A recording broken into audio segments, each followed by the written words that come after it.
4-year-old beggar girl forced to lick Sidewalk for stealing food. But a millionaire appears and something shocking happens. Comment what you think will happen. Your opinion is very important, and subscribe to my channel to support my work. Your help is very important. The shout echoed through Elm Street like a blade, cutting through the muggy afternoon air in December. Lily, just 6 years old, was kneeling on the hot sidewalk in front of Joe's bakery, her small hands trembling as she clutched a bagel she had tried to hide under her faded sweatshirt. The owner of the establishment, Joe, a man in his late 50s with a prominent belly and a red face from anger, yelled at her in front of passers-by who were beginning to gather. "Look at this! A street urchin trying to steal the bread you hard-working folks pay for," he bellowed, pointing a thick finger at the girl. "This is how criminals start, little thieves who grow up and become felons." Lily kept her eyes fixed on the ground, tears running silently down her dirty cheeks.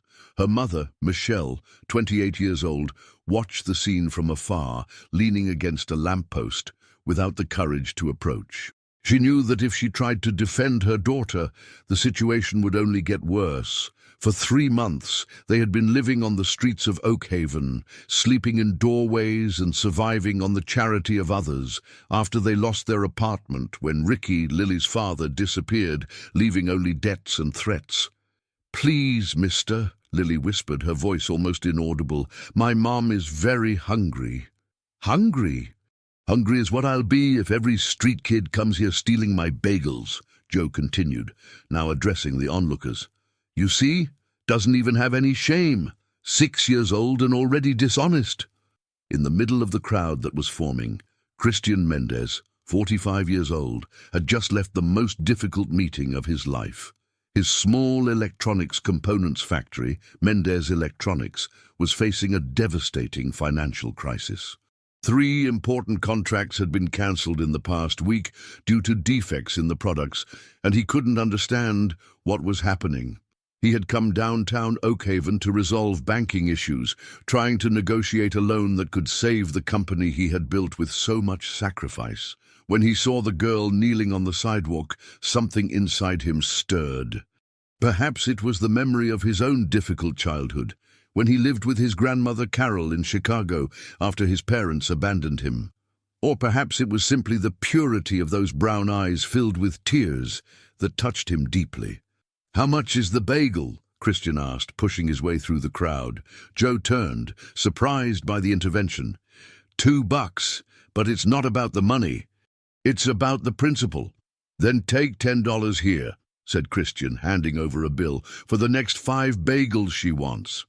The crowd began to murmur approval, and Joe, embarrassed, reluctantly accepted the money. Christian knelt beside Lily, who looked at him with a mixture of gratitude and fear. "It's okay now," he said softly. "What's your name?" "Lily," she replied, wiping her nose with the back of her hand. "Lily is a pretty name, like a beautiful flower." For the first time, the girl gave a shy smile. It was a smile that contrasted dramatically with the dirt on her face and the sadness in her eyes.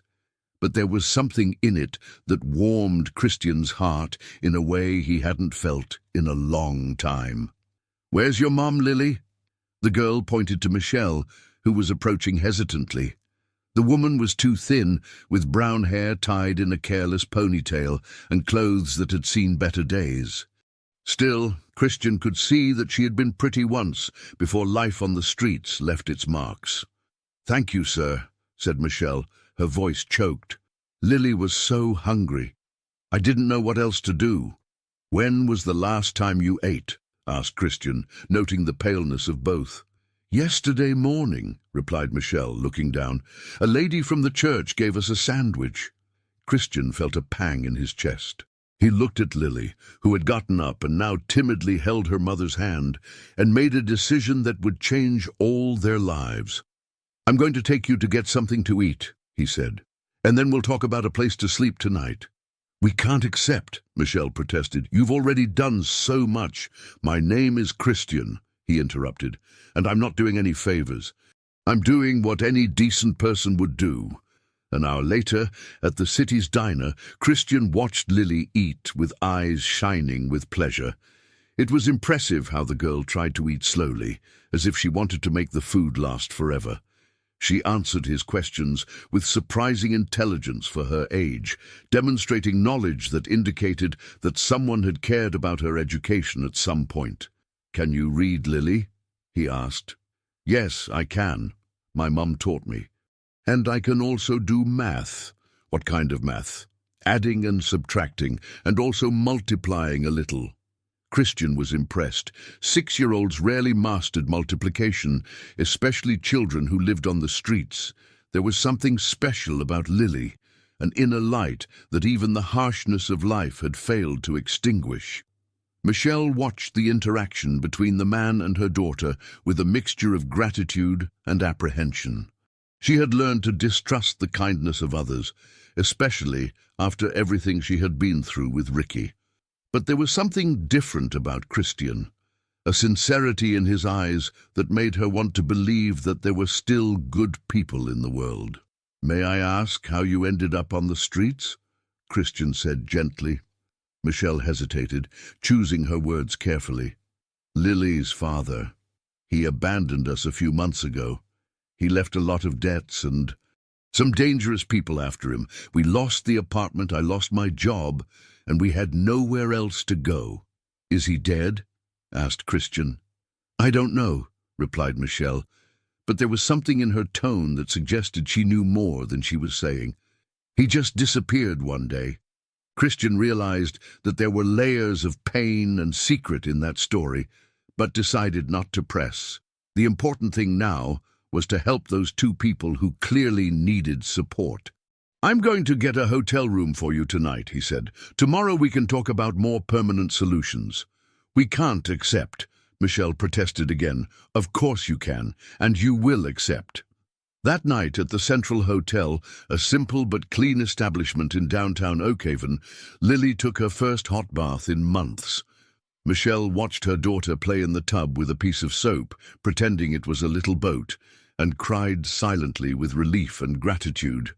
But she also cried with fear, because she knew that Ricky had not simply disappeared. He was alive and probably still in Oakhaven, watching and waiting for the right moment to return. And when he returned, no amount of kindness in the world would be enough to protect her daughter from what he was capable of doing. The next morning, Christian woke up with a strange feeling in his chest. He had slept better than in weeks, despite all the problems he was facing with the company.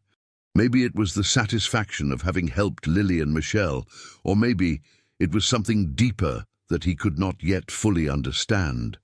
He arrived at the Central Hotel at 8 o'clock, finding mother and daughter having breakfast in the small restaurant of the establishment. Lily wore the same clothes as the day before, but she was clean and combed. Her eyes shone in a way that contrasted with the sadness he had seen the day before. "Good morning, mister." "Christian," said the girl, waving cheerfully. "Good morning, Lily. Did you sleep well?" "Very well. The bed was so soft, and it had a real pillow." The simplicity of the girl's joy touched Christian deeply. He sat at the table watching Michelle, who seemed more rested, but still carried a tension in her shoulders that she could not hide. "I've been thinking," he said, cutting a piece of bread. "I need someone to do cleaning at my factory. It's not a glamorous job, but it pays a fair wage." Michelle looked up, surprised. "Are you serious?" "Completely serious. And Lily could stay at the company's daycare center during the day. I have some employees with small children." "I know how to work," Michelle said quickly. "I've worked as a cleaner before, and I've also been a secretary. I can do anything." "Secretary?" asked Christian, interested. "What kind of work?" "I worked for 2 years in an auto parts store. I did inventory control, customer service, document organization." Christian considered this. His current secretary, Mrs. Rose, had resigned last week, tired of the company's financial problems. "I can test you as a secretary. The salary is better than cleaning." "Really? Would you do that?" "Why not? You seem smart, and I need someone I can trust." Lily clapped her hands, excited. "Mom, you're going to work again. Calm down, my daughter," said Michelle, but there were tears of gratitude in her eyes. "Mr. Christian, I don't know how to thank you." "No need to thank me, just need to work well." 2 hours later, Christian took Michelle and Lily to see Mendez Electronics. The factory was in an industrial shed on the outskirts of the city, surrounded by other small businesses. It wasn't big, but it was organized and clean. About 20 employees worked on the assembly of electronic components for larger companies. "Here we mainly manufacture circuit boards and small devices," explained Christian, showing the space. "Nothing too fancy, but it's honest work." Lily watched everything with intense curiosity. "What are those shiny little things for?" she asked, pointing to the components. "Those are resistors," explained Christian, impressed by the girl's interest. "They control the passage of electricity." "How?" "Well, imagine that electricity is like water flowing through a pipe. Resistors are like valves that control how much water passes through." Lily nodded, absorbing the explanation. "And if you put a lot of resistors, then less electricity passes through." "You're very smart, Lily." The girl smiled, proud. Michelle watched the interaction with a heavy heart. Lily had always been intelligent, but since Ricky disappeared, she had become quiet and withdrawn. Seeing her daughter interested and asking questions again filled her with hope. "I can introduce you to some employees," said Christian, taking them to the office. It was then that Michelle met John, the production supervisor, a short and chubby man in his 50s who had worked for the company for almost a decade. He greeted Michelle cordially, but she noticed that his eyes lingered on her in a way that made her uncomfortable. "So you're going to be our new secretary?" asked John, smiling in a way that seemed friendly, but there was something behind it that Michelle could not identify. "I'm going to try to do a good job," she replied. "I'm sure you will," said John, still smiling. "Welcome to the family." Christian showed Michelle her desk, an old but functional computer, and piles of documents that needed to be organized. "I know it seems like a lot, but nothing that can't be solved with patience." "I can start right now," said Michelle, excited. "No need to rush. How about starting tomorrow? Today you can rest." While they were talking, Lily explored the office, carefully touching the objects as if they were treasures. She stopped in front of a shelf with some trophies and certificates. "Did you win awards?" she asked. "Some," replied Christian, modest. "For product quality, on-time delivery." "You are very smart," said Lily admiringly. "You are too, Lily. I bet if you study hard, you can become an engineer one day." The girl's eyes sparkled. "What does an engineer do?" "Creates things. Invents machines, builds bridges, makes electronic devices." "Can I do that?" "Of course you can. Women can be engineers, doctors, anything they want." Michelle watched the conversation with emotion. No one had ever talked to Lily about having a future, about possibilities. In recent months, the concern was only to survive the next day. "Mr. Christian," she said, her voice choked, "can I talk to you in private?" They went out to the factory yard, leaving Lily playing with some colored wires that Christian had given her. "I need to be honest with you," said Michelle, taking a deep breath. "My situation is complicated. Lily's father, he's not a good person. When he disappeared, he was involved with dangerous people." "What kind of people?" "Loan sharks. He owed a lot of money, and when he couldn't pay—" Michelle hesitated. "He did some things he shouldn't have done." "Like what?" "I prefer not to go into details. I just want you to know that there may be complications. If someone comes looking for me or Lily, you think he might come back?" "I hope not," said Michelle, but her tone suggested that she believed otherwise. "I just want you to know what you're getting into." Christian was silent for a moment, processing the information. "Michelle, everyone has a past. What matters is the present and the future. If you work well and take care of Lily, I don't have any problem. Even knowing that there may be problems? Problems always exist." What matters is how we deal with them. That afternoon, Christian took Michelle and Lily to look for a small house to rent. They found a simple little house on Rose Lane with 2 bedrooms, a living room, a kitchen, and a small but cozy backyard. "It's perfect," said Lily, running through the yard. "Can I plant flowers?" "Of course you can," replied Christian. "And you can paint your room any color you want." "Pink!" shouted Lily. "I want pink!" Michelle watched her daughter's joy with tears in her eyes. "Mr. Christian, this is too much. I can't accept that you pay the rent." "You will pay. I'll deduct it from your salary. This way you feel better." "Thank you," whispered Michelle. "Thank you for everything." That night, while Lily slept in her room for the first time in months, Michelle stayed awake in the living room, looking out the window. There was a sense of security that she hadn't felt in a long time, but also an anxiety that she couldn't explain. She knew that Ricky hadn't disappeared by chance. He was running from something or someone.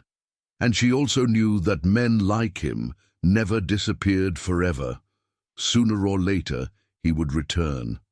And when he returned, he would discover that his daughter was being cared for by a good and prosperous man. Michelle closed her eyes and tried to push those thoughts away. For the first time in months, Lily was safe, well-fed, and with a future outlook. That had to be enough for now. But outside, in the darkness of the street, a figure watched the house, smoking a cigarette and smiling cruelly. The return had come sooner than Michelle imagined. 3 weeks had passed since Michelle started working at Mendez Electronics, and the routine had settled in almost naturally. Lily woke up early, had breakfast with her mother in the small but cozy kitchen, and headed to the factory, where she spent the day in the improvised children's area that Christian had created for her. The girl had adapted surprisingly well to the new life. In the morning, while Michelle organized documents and answered phones, Lily played with coloring books and puzzles that Christian brought her. But what fascinated her most were the explanations he gave about how electronic components worked. "Look, Lily," said Christian one afternoon in January, showing a circuit board. "See these golden trails? That's where the electricity travels." "Like tiny roads?" she asked, gently touching the board. "Exactly. And each component is like a different city with a specific function." Lily absorbed each explanation with a concentration impressive for a 6-year-old. Christian had noticed that she not only understood the basic concepts, but asked increasingly elaborate questions. "And if I want to make a new road," she asked, "then you need to study a lot, learn math, physics, but I'm sure you can do it." Michelle watched these interactions from her workstation with a gratitude that grew each day. Lily had returned to smile, to ask questions, to show curiosity about the world. It was as if the girl was being reborn, but not everything was perfect. Michelle had begun to notice that John, the supervisor, watched her frequently, not in an openly harassing way, but with an intensity that made her uncomfortable. He always made excuses to pass by the office, make comments about her work, offer unnecessary help. "Michelle, you're adapting very well," said John one afternoon, stopping next to her desk. "Christian was lucky to find you." "Thank you," she replied, without taking her eyes off the computer. "You know, if you need anything at all, you can count on me." There was something in John's tone that made Michelle look up. He watched her with a smile that didn't reach his eyes, and she felt a chill in her stomach. "Everything's fine, thank you," she said, returning to focus on work. "Are you sure? A single woman with a small daughter? Life can be difficult."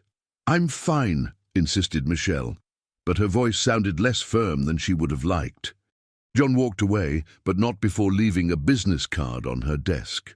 "My private number, in case you change your mind." That night, Michelle told Christian about John's behavior. They were in the living room of the little house after Lily had fallen asleep, and he had stopped by to deliver some documents that she needed to review at home. "He makes me uncomfortable," she said, pouring coffee for both of them. "It's nothing explicit, but But you feel there's something behind it, Christian completed. Exactly. And considering my history with men, Christian observed the tension on her face. I can transfer John to another department if you want. No, no need. He hasn't done anything wrong officially. It's just a feeling.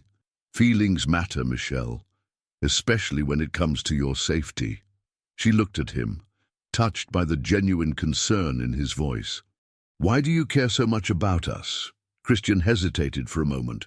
When I was a kid, my parents abandoned me. I was raised by my grandmother Carol, an incredible woman who gave me all the love I needed. She always told me that when we had the opportunity, we should give back to the world the kindness we receive. Your grandmother seems to have been a special person. She was. She used to say that every child deserves to have at least one person who believes in them completely. Michelle felt her eyes fill with tears. Lily has never had that. Ricky, he was never interested in her. He always saw her as a burden. Ricky's an idiot, said Christian firmly. Lily is an extraordinary child, bright, curious, affectionate. She likes you a lot, said Michelle softly. She talks about you all the time. I like her a lot too. And you? The words hung in the air between them, laden with meaning. Michelle felt her heart race, but also a wave of panic. She couldn't allow herself to develop feelings for Christian, not when there were still so many secrets between them. Christian, she began, but was interrupted by a noise in the yard. Both turned to the window. There was a shadow moving near the back fence, barely visible in the faint light of the street lamp. Stay here, said Christian, getting up. Don't go out there, whispered Michelle, grabbing his arm. It could be dangerous. It's probably just a cat, he said, but his voice didn't sound convincing. At that moment, they heard the sound of footsteps quickly moving away. Christian went to the window and looked out, but he saw nothing but the empty street. It must have been an animal, he said, but Michelle was pale. It wasn't an animal, she whispered. It was someone watching us. Michelle, are you okay? No, she said, her voice trembling. I think he's back. Who's back? Ricky. Christian sat next to her, taking her trembling hands. Are you sure? I don't know, but something isn't right. Today at work, I noticed that some people were looking at me strangely, and John, he asked questions about my past. What kind of questions? Where I lived before, if I had family in other cities, if anyone knew where I was. Christian felt a chill in his stomach. You think John might be involved with your ex-husband? I don't know. Maybe.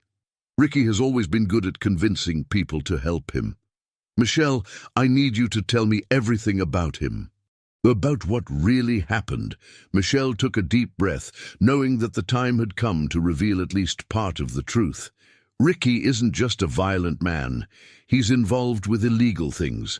Theft, document forgery, loan sharking. What kind of theft?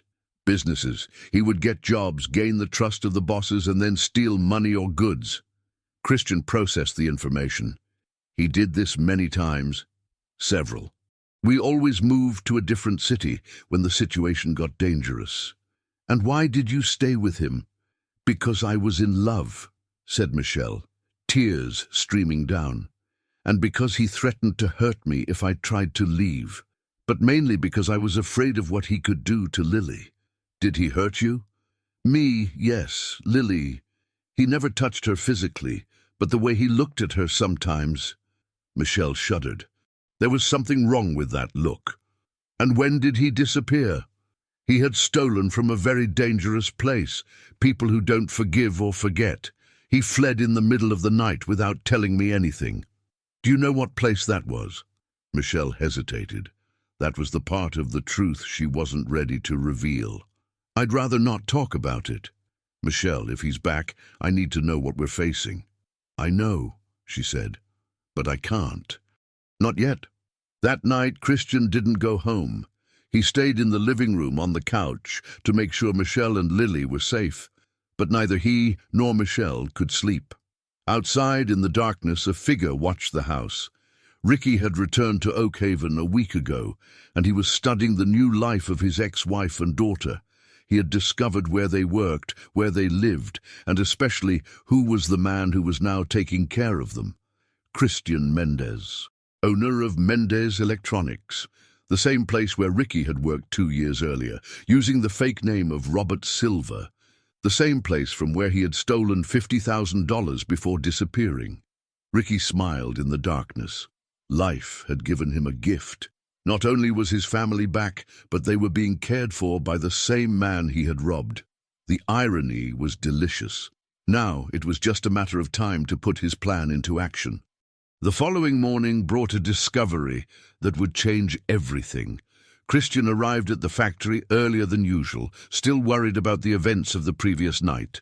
Upon reviewing the production reports, he found something that made his blood run cold. 3 batches of components had been rejected by customers in the past week, all with the same type of defect. "This is no coincidence," he muttered, examining the defective boards. Someone was deliberately sabotaging the production. When Michelle arrived with Lily, he called her for a private conversation in the office. "I found evidence of sabotage," he said, showing the components. "Someone is modifying the boards after they leave the production line." "Are you sure?" asked Michelle, observing the small marks he pointed out. "Absolutely. Look here. These resistors have been replaced with others of a different value. It's subtle work that only someone with technical knowledge could do." Michelle felt a pang in her stomach. "You think it could be related to your ex-husband? It's a possibility." "Christian, there's something I need to tell you," she said, taking a deep breath. "Ricky worked with electronics before. He understood components. He knew how circuits worked. He could be doing this, or teaching someone to do it." At that moment, John entered the office without knocking. "Good morning, everyone. Everything okay here?" Christian observed the man with new eyes.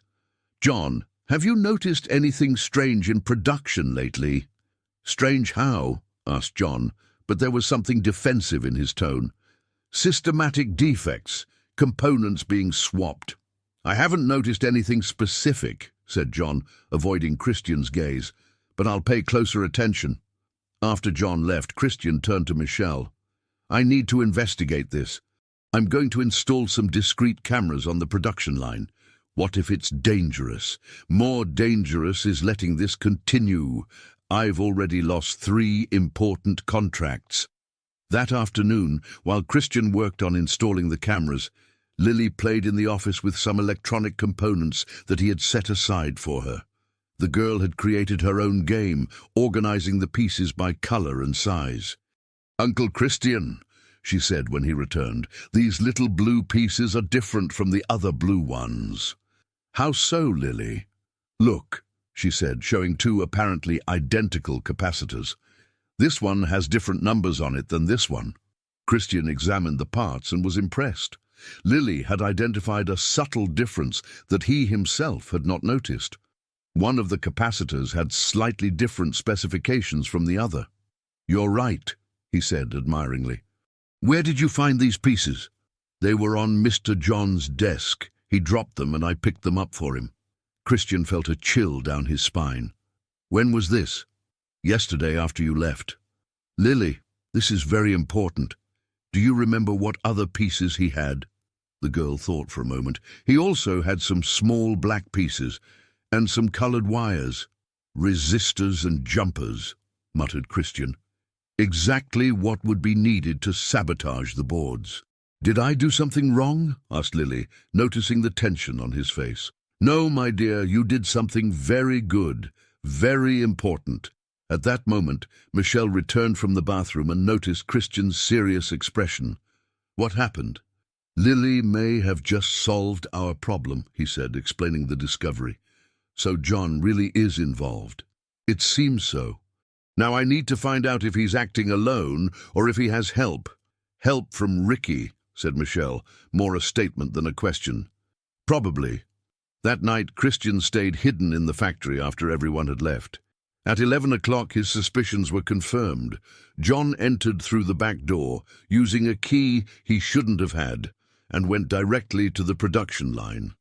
Christian watched through the newly installed cameras as John methodically swapped components on the boards that would be shipped the next day.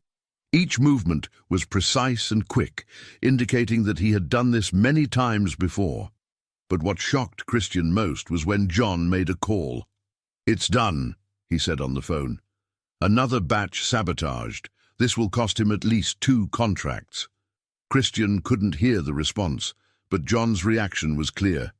"Yes, I understand. When you want to speed up the process, just say the word." After John left, Christian remained in the factory, processing what he had discovered. It wasn't just sabotage, it was a deliberate plan to destroy his company. But why? The next morning he called Michelle for an urgent meeting before work hours. "I confirmed it," he said. "John is sabotaging the production, and he's receiving orders from someone." "Ricky," sighed Michelle. "Probably. But there's something I don't understand. Why does he want to destroy my company?" Michelle turned pale. "Christian, there's something I need to tell you. Something I should have told you before." "What?" "Ricky used to work for you. 2 years ago." "That's impossible. I would remember. He used a fake name. Robert Silver." Christian felt as if he had been punched in the stomach. Robert Silver, the employee who had stolen $50,000 from the company and disappeared without a trace. "My God," he murmured. "Ricky is Robert Silver." "Yes," said Michelle, tears streaming down her face. "And I knew." "You knew?" asked Christian, feeling betrayed. "I knew he had stolen from an electronics company. I didn't know it was yours until I started working here." "And you didn't tell me?" "I wanted to tell you, but I was afraid of that you'd kick us out, that Lily would go back to the streets." Christian stood up, walking to the window. $50,000, Michelle. It almost broke my company." "I know, and I'm so sorry." "Now he's back to finish the job," said Christian, more to himself than to her. "It wasn't enough to steal. He wants to destroy everything. Christian, please. Lily and I have nothing to do with this." "Don't you?" he asked, turning to her. "You're the perfect bait. He knew I'd get close to you. You think I was conspiring with him? I don't know what to think anymore." At that moment, Lily walked into the office, immediately noticing the tension in the air. "Mommy, why are you crying?" Michelle knelt beside her daughter. "It's nothing, sweetheart. Just an adult conversation." "Is Uncle Christian mad at you?" Christian looked at the girl with her big, worried eyes and felt some of his anger dissolve. Lily was not to blame for any of this. "I'm not mad at you, Lily," he said, crouching down next to her. "Or your mum. Then why are you sad?" "Because sometimes adults need to solve complicated problems." "Problems with Daddy?" asked Lily, and her innocent question made both Christian and Michelle freeze. "What do you mean, honey?" asked Michelle. "I saw him yesterday. He was talking to Mr. John in the parking lot." "You saw your father?" asked Christian incredulously. "Yes, I did. He had a beard, but I recognized him." "He saw me too and waved." Michelle hugged her daughter tightly. "Why didn't you tell me before?" "Because you always get sad when you talk about Daddy. I thought if I didn't say anything you wouldn't be sad." Christian felt a huge weight on his chest.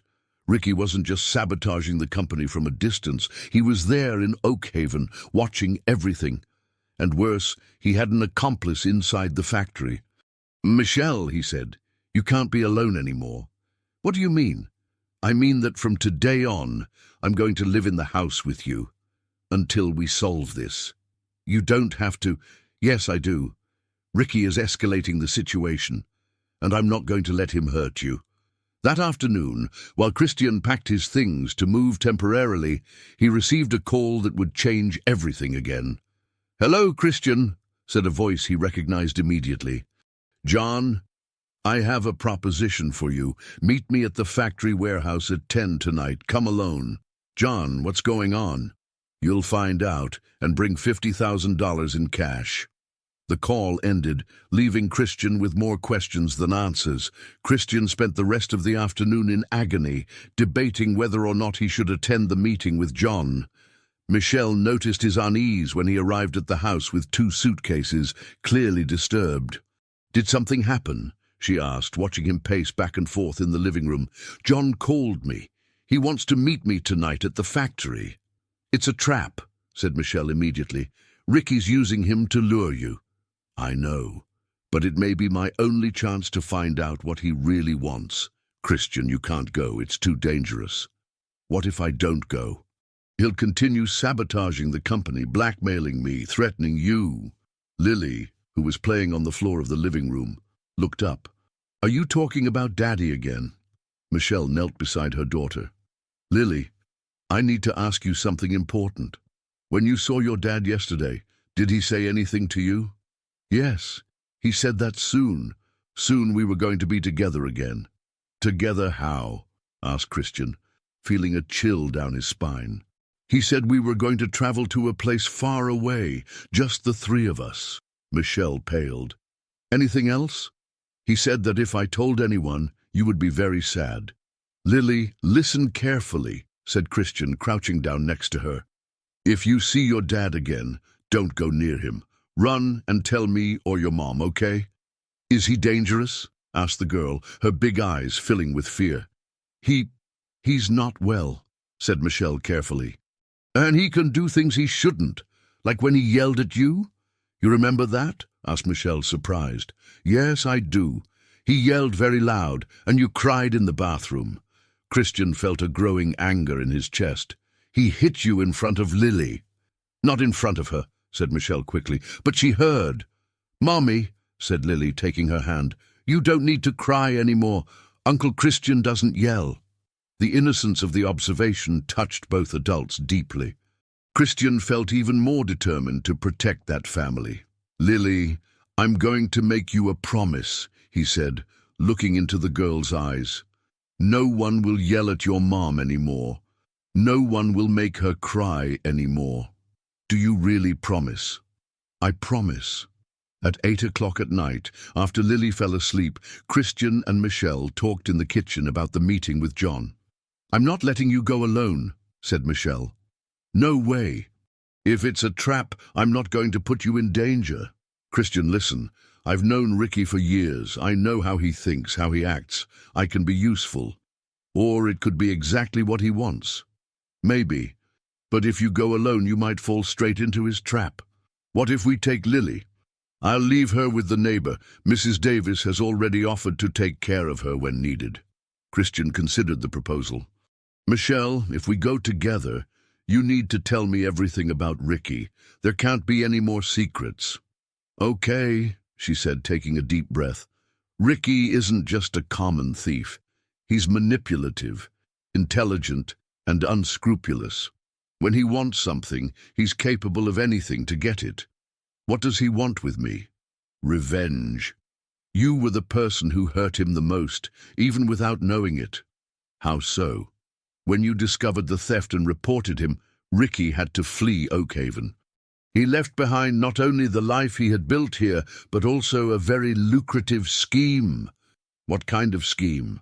"He forged documents for other people, sold stolen electronic components, made loans with abusive interest rates. He used the factory as a base for all of it. And John was involved. Probably. Ricky has always been good at convincing people to help him." At 9:30 they left Lily at Mrs. Davis's house, a kind lady who lived 2 houses down. The girl was sleepy, but still asked, "Are you going to talk to Daddy?" "We're going to solve some problems," said Michelle, kissing her daughter's forehead. "I'll be back soon." "Promise?" "I promise." The drive to the factory was tense and silent. Christian drove, while Michelle watched the empty streets of Oakhaven, looking for any sign of danger. "Christian," she said when they arrived at the factory parking lot, "if things go wrong, you run. Don't try to save me. No way. Ricky's not going to hurt me. He needs me alive, but you—" "Michelle, stop it. We're going to get out of this together." They entered the factory through the main door, using Christian's key. The place was dark and silent, illuminated only by emergency lights. "John," called Christian. "I'm here." "We're here," corrected a familiar voice coming from the shadows. Ricky stepped out from behind one of the machines, followed by John. Even in the dim light, Christian could see that he was a tall, lean man, with stubble and eyes that seemed to calculate every movement. "Ricky," said Michelle, her voice trembling slightly. "Hello, darling," he said, smiling cruelly. "I missed you." "What do you want?" asked Christian, placing himself between Ricky and Michelle. "Straight to the point." "I like that," said Ricky. "I want two things. First, my family back." "Lily is not your property," said Christian. "Lily is my daughter. And Michelle is my wife." "Ex-wife," corrected Michelle. "You abandoned us." "Abandoned? Or was I forced to leave because of your new little friend here?" "You stole from my company," said Christian. "I took what you owed me. I worked hard here, and you paid me peanuts. You worked here for 2 months with a fake name." "Details," said Ricky, shrugging. "The important thing is that you destroyed my life. Now it's my turn." "And the second thing you want?" asked Christian. $100,000, compensation for the damage you caused me." "You're crazy. I don't have $100,000. "Sure you do. Your factory is worth much more than that. Even if I did, why would I pay?" "Because if you don't pay, bad things happen to people you like." "Are you threatening me?" "I'm making a business proposition," said Ricky, smiling. "You give me the money and your ex-secretary back, and I disappear forever. And if I refuse, then things get complicated. Accidents happen, little children get lost, factories catch fire." Christian felt the anger explode in his chest.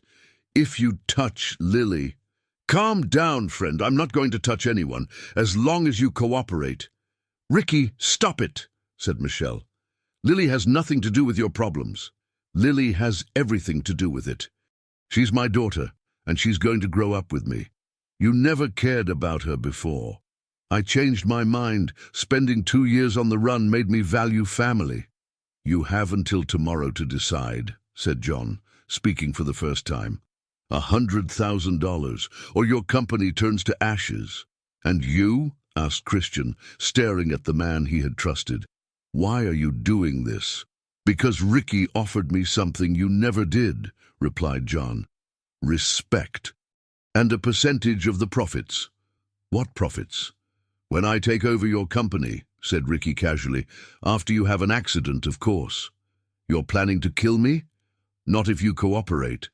Give me the money and Michelle, and you can continue with your quiet little life." "Ricky, this has gone too far," said Michelle. "Stop before it's too late." "It's already too late, darling. Much too late." At that moment, the factory lights turned on all at once, leaving everyone temporarily blinded. When their vision adjusted, Christian saw that there were at least 4 men surrounding the area. "Change of plans," said Ricky, his voice now cold and dangerous. "You two are going to stay here tonight. Tomorrow we're going to pay a little visit to little Lily." Christian felt the blood run cold in his veins. The trap had closed, and now Lily was in real danger. Ricky's men led them to the small office in the back of the factory, where they were forced to sit in plastic chairs. Christian observed every detail, looking for an opportunity to escape, but 2 men armed with knives remained vigilant at the door. "Comfortable?" asked Ricky, sitting at Christian's desk as if he owned the place. "I hope so, because we're going to spend all night together." "Ricky, please," said Michelle. "Leave Lily out of this. She's just a child." "Lily is my daughter," he replied, "and she's spent too much time away from her father." "You abandoned her," insisted Michelle. "I was forced to step away because of this man," said Ricky, pointing to Christian, "but now I'm going to correct that mistake." "What do you really want?" asked Christian, trying to stay calm. "I already said, my family and compensation for the damage." "It's not just that," said Michelle, knowing her ex-husband better than anyone. "You have another plan," Ricky smiled. "You've always been smart, Michelle. It's true. I have other plans." "Which are?" "First, I'm going to take the money that Christian has in the company safe. Then, I'm going to take control of the factory." "You don't know anything about running a company," said Christian. "I don't need to know. John will take care of the technical part, and I'll take care of the business. What business? The same as before. Fake documents, stolen components, loans with special interest rates. You're going to turn my company into a base for crimes, said Christian, horrified. Your company is going to be much more profitable than it ever was. What if I don't agree? You don't have a choice, because if something happens to me, my friends have orders to pick up Lily. You're bluffing, said Christian, but his voice didn't sound convincing. Want to test it? Asked Ricky, picking up his cell phone. I can call them now. No, said Michelle quickly, don't do that. So you're going to cooperate? We will, said Christian, hating every word, but I want your guarantee that Lily will not be hurt. You have my word, said Ricky, but his cruel smile suggested that his word was worth nothing. At that moment, John approached Ricky. Boss, I have a better idea. What? Why don't we have Christian sign the company directly over to you? It would be simpler. Interesting, said Ricky. Would you sign the transfer of the company to me?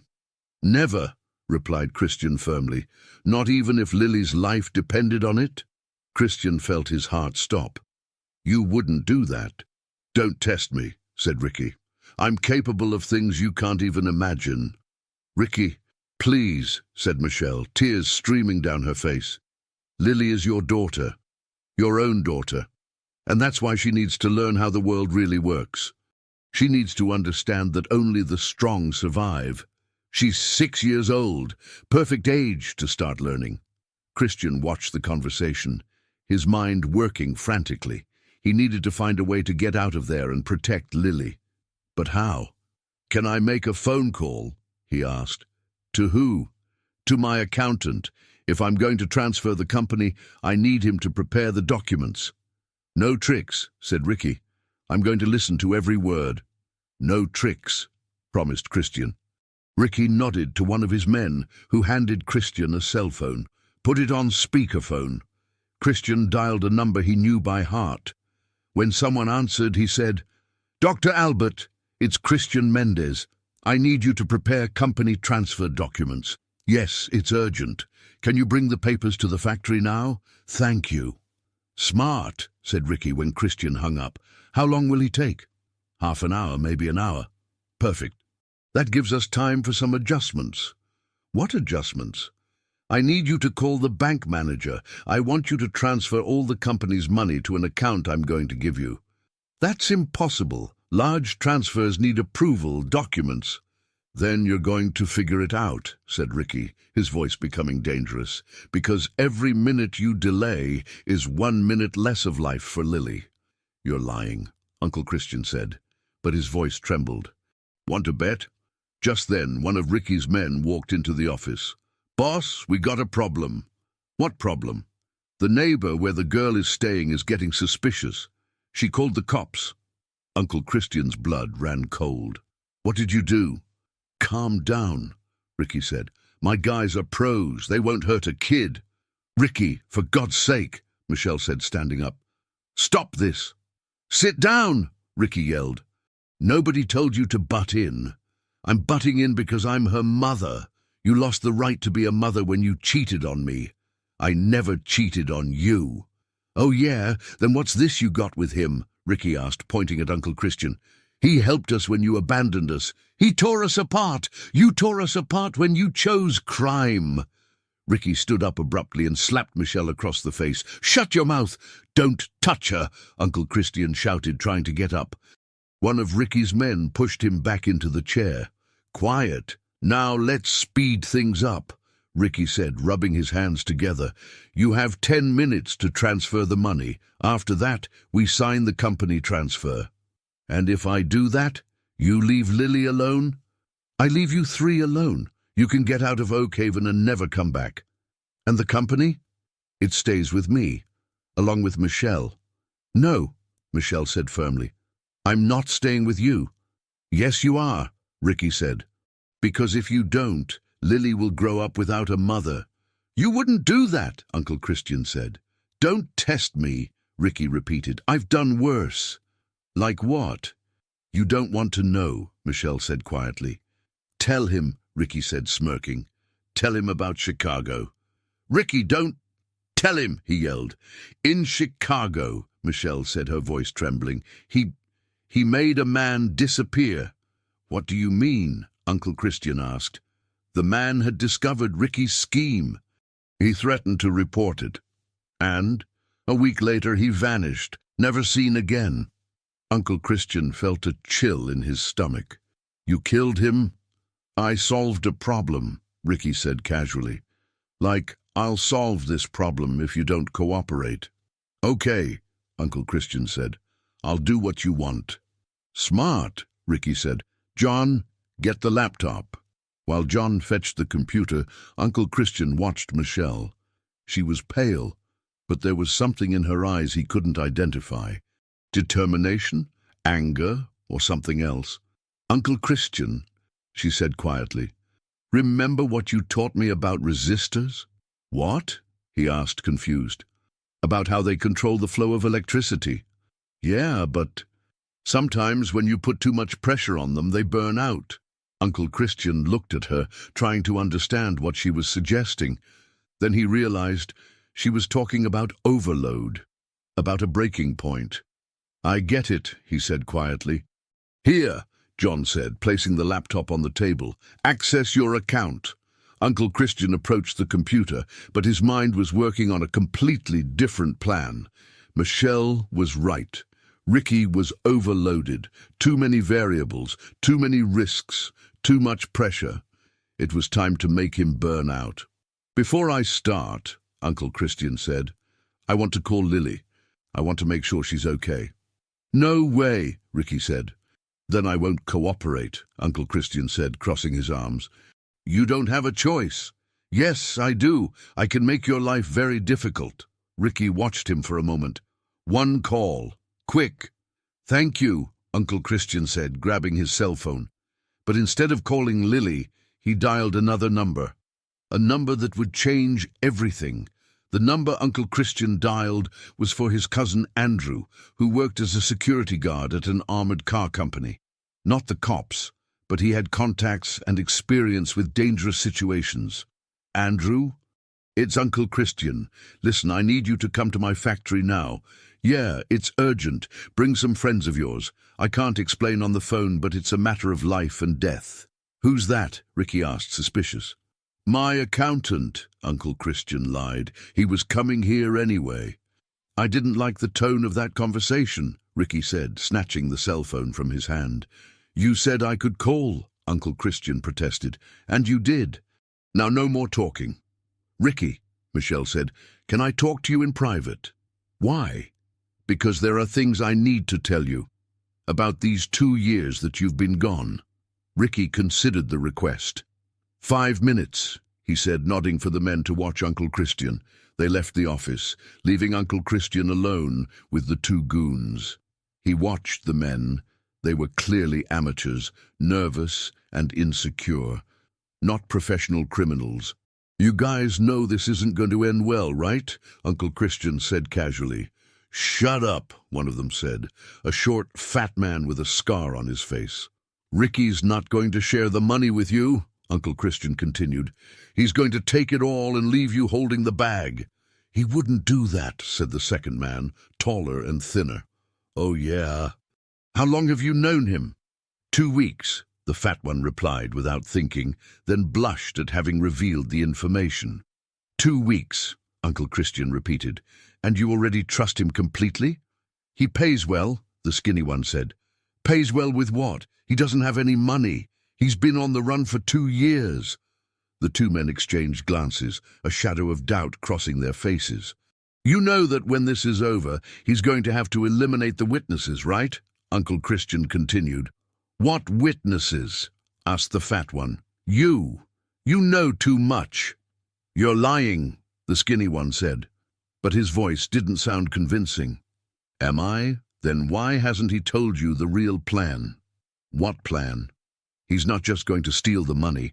He's going to take over the company and turn it into a base for crime. You think he's going to want you hanging around knowing all that? Meanwhile, in the hallway, Michelle was talking to Ricky with an urgency he hadn't seen before. "Ricky, you need to stop this," she said. "It's not too late." "Too late for what?" "For you not to become a murderer." "I'm already a murderer," he said coldly. "Not in front of Lily. Not with people she loves. She'll forget him. She won't. And she'll never forgive you. She'll learn to respect me." "Respect? Or be afraid? What's the difference?" Michelle looked at him with a mixture of pity and horror. "You've really become a monster." "No," Ricky said, gripping her face tightly. "I've become a survivor. By hurting children. By protecting my family." "Ricky, listen. There's something you don't know about Lily." "What?" She has nightmares. About you. About me?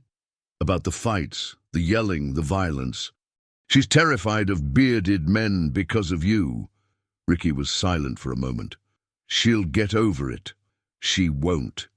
And if you keep this up, you'll traumatize her forever." "Then maybe it's better if she stays with you," Ricky said, but there was a note of uncertainty in his voice. "Yeah," Michelle said. "Maybe it is." Back in the office, Uncle Christian had managed to plant seeds of doubt in the two men. "Look," he said, "I have nothing against you. You're just trying to make a living." "Yeah," said the fat one, "it's nothing personal." "I know, but you're being used." "How so?" "Ricky's going to take the money, take over the company, and then get rid of you. You think he's going to want to share the profits?" "He promised," the skinny one said. "Promised me too. Said if I cooperated, no one would get hurt. And no one will." "No? Then why does he have men watching a 6-year-old kid?" The two men looked uncomfortable. "Just to make sure you cooperate." "Do you have kids?" "I have a daughter," said the fat one. "She's 7 years old." "Then you know this isn't right." "It's not," the man admitted. "But I need the money." "How much did he promise to pay?" $5,000 each. $5,000 to participate in a kidnapping, extortion, and possibly murder." "There won't be any murder," the skinny one protested. "No? You think after all this, he's going to let me live to tell the tale?" At that moment, Ricky and Michelle returned to the office. Ricky looked disturbed, but he was trying to hide it. "Change of plans," he said. "We're speeding things up." "What do you mean?" John asked. "I want Uncle Christian to transfer the money now. Forget the company papers." "But I thought that—" "I changed my mind," Ricky said sharply. "Sometimes it's better to take what you can get and get out." Uncle Christian watched the change in Ricky's behavior. Michelle had managed to shake him somehow. "How much money do you want?" he asked. "Everything you have in the company accounts." "That's about 80 grand. "That'll do. But that'll bankrupt the company. My employees will lose their jobs." "Not my problem," Ricky said, but his voice sounded less sure. "Including John," Uncle Christian said. "He'll lose his job too." "I already talked to John about that," Ricky said quickly. "You did? When?" "It doesn't matter, just make the transfer." Uncle Christian approached the laptop again, but this time he was more confident. Ricky was faltering, and that gave him an edge. "I need the account number," he said. "John will give it to you," Ricky said. "No," Uncle Christian said. "I want you to give it to me. Personally." "Why?" "Because I want to be sure I'm dealing with the right man." Ricky hesitated. "Are you trying to test me?" "I'm trying to protect myself. And protect Lily.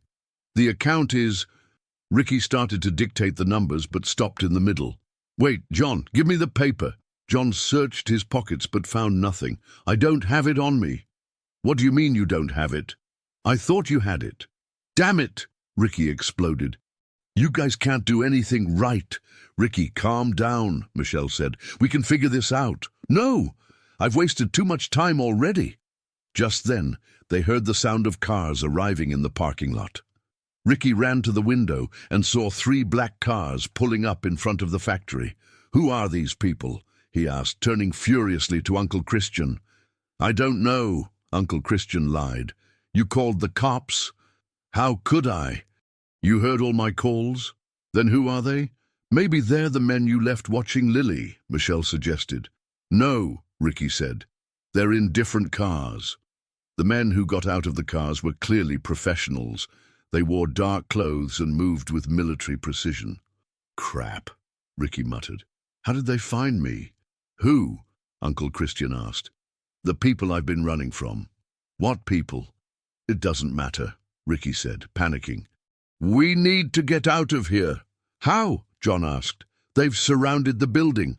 There's an exit in the back, Uncle Christian said. You're lying, Ricky said. I'm not. There's a door that leads to the vacant lot behind the factory. Why would you help me? Because if those men are who you say they are, we're all in danger. Ricky watched the men approaching the main entrance. Okay, he said. But if you're lying... I'm not, Uncle Christian said. Follow me. As they ran through the corridors of the factory, Ricky yelled to his men, Forget them! Save yourselves! The two goons didn't need to be told twice. They ran to the back door, abandoning Ricky completely. Now it's just the four of us, Uncle Christian said, stopping in front of a metal door. 5, said a voice behind them. Everyone turned and saw Andrew, Uncle Christian's cousin, pointing a gun at Ricky. Hello, Ricky, Andrew said. We've been looking for you. Andrew, Uncle Christian said, confused. How did you get here so fast? I was in town, Andrew replied, without taking his eyes off Ricky. But I didn't come here because of your call. Then why? Because of him, Andrew said, pointing at Ricky. I've been looking for him for 6 months. I don't know what you're talking about, Ricky said, but his voice trembled. Sure you do. Chicago last August. You stole a shipment of electronics components.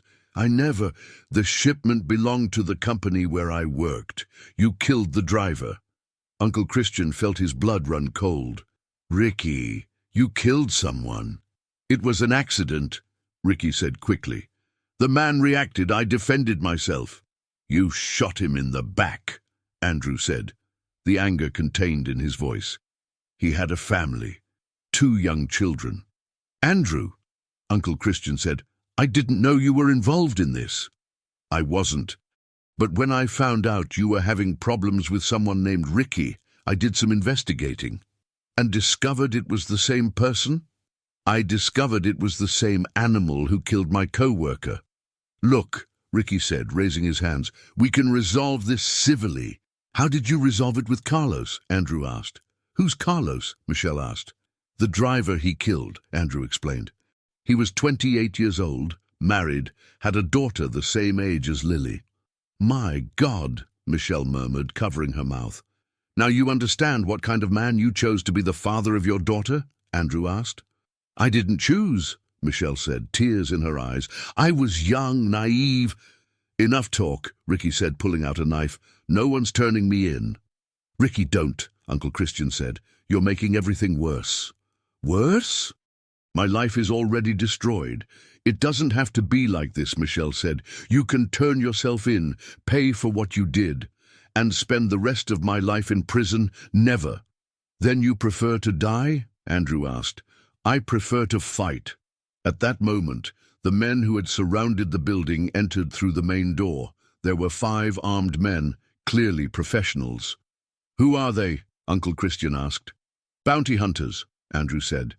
Ricky has a price on his head. What price? $50,000, dead or alive. You're a bounty hunter. No, Andrew said. But they are. So you're not here for the money? I'm here for justice. The hunters approached, and the leader of the group shouted, Ricky Santos, you're surrounded, surrender. Never, Ricky shouted back. We have orders to bring you in alive, the leader continued, but if you resist, we won't have a choice. Ricky, Michelle said, think about Lily. She needs you alive. Lily needs a real father, Ricky said bitterly, not a fugitive. Then turn yourself in, she insisted. It's too late for that. It's never too late, Uncle Christian said. You can tell the truth about Chicago, about the driver. The truth won't save me, Ricky said. I killed an innocent man. But it might save your daughter, Andrew said. If you turn yourself in, she can grow up knowing that her father at least tried to do the right thing in the end. Ricky looked at Michelle, then at Uncle Christian, and finally at Andrew. You think that makes a difference? It does, Michelle said. For Lily, it makes all the difference. She hates me anyway. She doesn't hate you. She's scared, but she doesn't hate you. How do you know? Because a 6-year-old doesn't really know how to hate yet. She only knows how to love and be afraid. And she's afraid of me. She is. But she can learn not to be if you make the right choices. Ricky lowered the knife slowly. You think if I turn myself in, she'll visit me in prison? Maybe, Michelle said, when she's ready. And if she's never ready, then at least she'll know you tried to be a better man. Time's up, shouted the leader of the bounty hunters. We're coming in. Wait, Andrew shouted. He's surrendering. Am I? Ricky asked. You are, Uncle Christian said, because it's the right thing to do. The right thing, Ricky repeated, as if tasting the words. It's been a long time since I did the right thing. Then do it now, Michelle said. For Lily! Ricky dropped the knife, which clattered to the floor. Okay, he said, I'll turn myself in. Put your hands on your head, shouted the leader of the bounty hunters. I'm putting them up, Ricky replied. The 5 men entered the hallway, guns pointed at Ricky. The leader, a tall, bald man, approached cautiously. Ricky Santos, you're under arrest, he said, putting handcuffs on Ricky. I know, Ricky said calmly. Do you have anything you want to say? Yes, Ricky said, looking at Michelle. Tell Lily that I'm sorry for everything. You can tell her that personally, the leader said. You'll have visitation rights. I don't know if I deserve visits. That's not up to you, Andrew said. It's up to her. Yeah, Ricky agreed. It's up to her. As the bounty hunters led Ricky away, John tried to hide behind a machine. But Andrew saw him. You're John? He asked. I am, John replied, trembling. You helped Ricky blackmail my cousin? I didn't have a choice. He threatened me. With what? He said if I didn't help, he'd tell my wife about my gambling debts. You have gambling debts? Had, John said. Ricky offered me money to pay them off. And you accepted. I was desperate. My wife was going to leave me if she found out. So you sabotaged your boss's company? I didn't want to do it, John said, crying. But I needed the money. John, Uncle Christian said, you're fired. I know, John said. I deserve it. But I'm not going to press charges, Uncle Christian continued, if you promise to get help for your gambling addiction. I promise, John said. I promise I'll get help.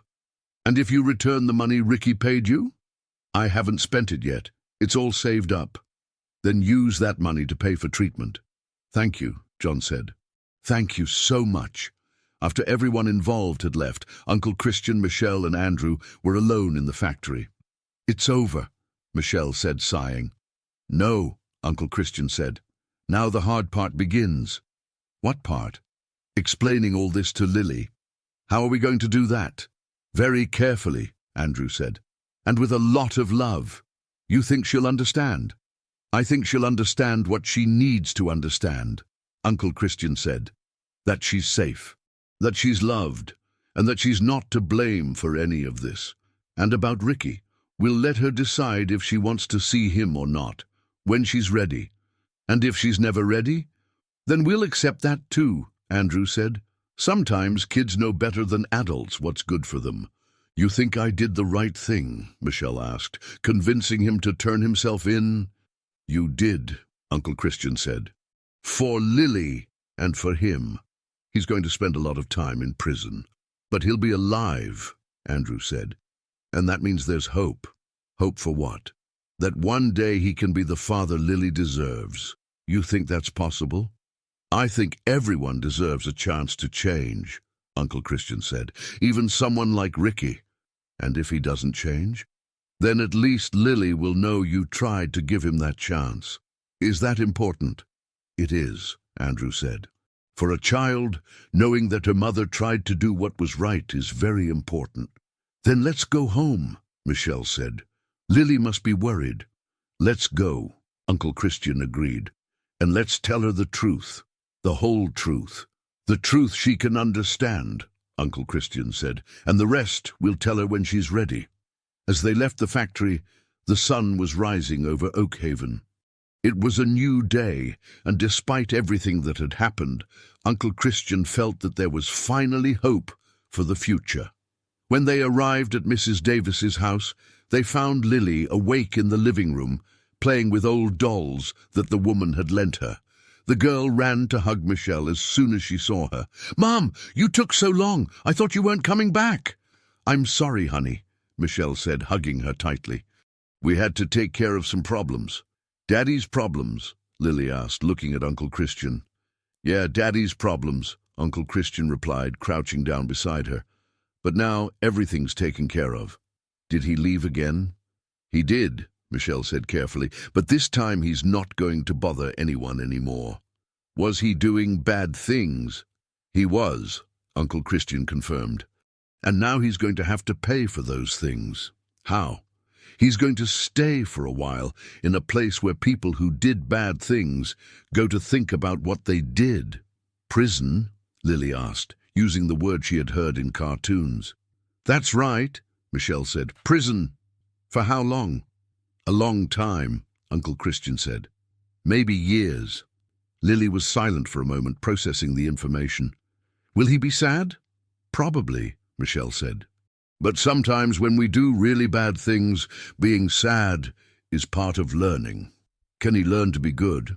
"He can," Uncle Christian said. "But that's a choice only he can make. And if he doesn't want to learn, then he'll continue to be a sad person," Michelle said. "But that's not your problem, honey." "It's not?" "No. You have nothing to do with the choices he made." "But he's my daddy." "He is," Uncle Christian said, "but being a father isn't just about blood. It's about caring, protecting, teaching good things, like you do with me, exactly like I do with you. So you're my daddy too." The question caught Uncle Christian by surprise. He looked at Michelle, who nodded softly. "If you want," he said, "I can be your daddy in my heart." "I want to," Lily said, hugging him. "You're a much better daddy than the other one." "Thank you, Lily," Uncle Christian said, touched. "That means a lot to me. Can I call you Daddy?" "You can," he said. "It would be an honor." Mrs. Davis, who had watched the entire conversation from the kitchen, approached with tears in her eyes. "What a beautiful family you've formed," she said. "God works in mysterious ways." "He sure does," Michelle agreed. "So what now?" Lily asked. "Are we going to live together forever?" "We are," Uncle Christian said, "if your mother agrees." "I agree," Michelle said, smiling for the first time in days. "So we're a real family?" Lily asked. "We are," Uncle Christian said, "a real family." In the weeks that followed, life gradually returned to normal. Uncle Christian hired a new supervisor to replace John, and factory production resumed. Customers, satisfied with the quality of the products, renewed their contracts. Lily continued to visit the factory every day, increasingly interested in the production processes. Uncle Christian had noticed that she had a natural ability for math and logic, and began to teach her more advanced concepts. "Daddy," she said one afternoon, "can I make a circuit board?" "You can," Uncle Christian said, "but it has to be a simple one." "Like a blinking LED?" "Perfect. Let's make a blinking LED." Over the next hour, Lily worked intently, assembling her first circuit under Uncle Christian's supervision. When the LED started blinking, she shouted with joy, "I did it!" "I did it? You sure did," Uncle Christian said proudly. "You're a natural engineer. Can I make another one?" "Sure. How about one that makes a melody? Can you make melody with electronics?" "You can. I'll teach you." Michelle watched the interaction between them with a smile on her face. Lily was flourishing in ways she never imagined possible. "She's very smart," Uncle Christian said one night after Lily had fallen asleep. "She always has been," Michelle replied. "But with Ricky, she didn't have the opportunity to show it. Now she does, and I'm going to make sure she has all the opportunities she deserves." "You've already done so much for us." "No," Uncle Christian said. "You've done a lot for me. You gave me a family. You gave me a purpose." Do you miss the life you had before? What life? Uncle Christian asked.